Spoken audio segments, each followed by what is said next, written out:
Hello everybody, a little update, very happy day here in the workshop. Today is Sunday, January 7th, 2018.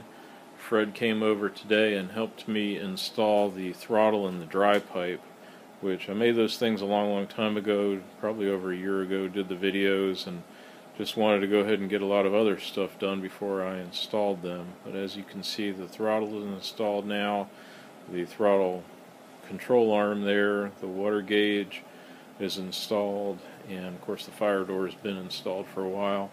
I'll show you the front of the dry pipe in a second, but I wanted to show how sweet this is, the action of the throttle arm. Let me open it.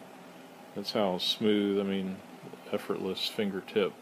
And this is, sorry about the camera work panning back and forth, but this gives you an idea. That's the throttle wide open, letting the steam in. It'll come in here under pressure, goes down and through the dry pipe out to the front, and which will be supplied out to the cylinders. So that's the stock Allen throttle, and working my way around the little stand I have it on. Here's the front piece. We used RTV, copper RTV. Let me show you what that, sorry, Permatex Ultra Copper gasket maker to seal all those things where it'll be subject to the steam coming out. So it was just a lot. I was nervous about doing it. I'd never done one of these before, obviously being a first-time builder. Just wanted to make sure I had everything lined up, and Fred was very helpful in showing me how to do that. Here's the steam dome.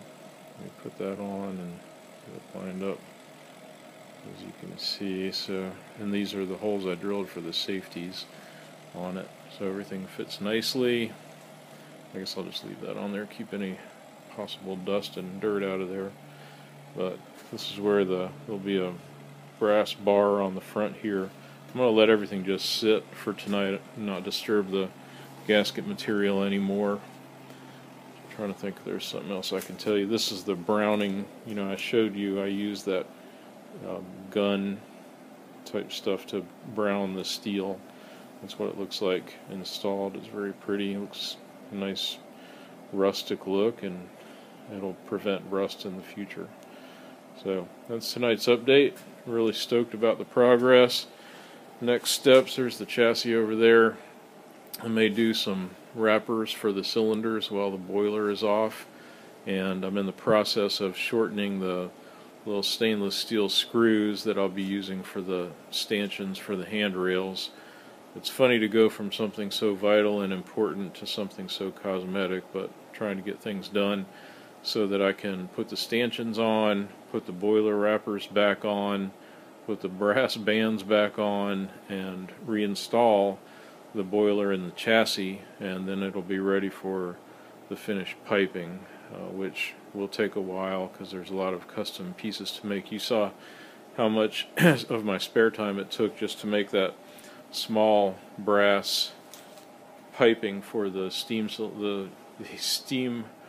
brake cylinders, and there's a lot more to make. So anyway, it's a fun project, exciting, and I'm looking forward to making it happen. Thanks for watching. I'll keep you posted.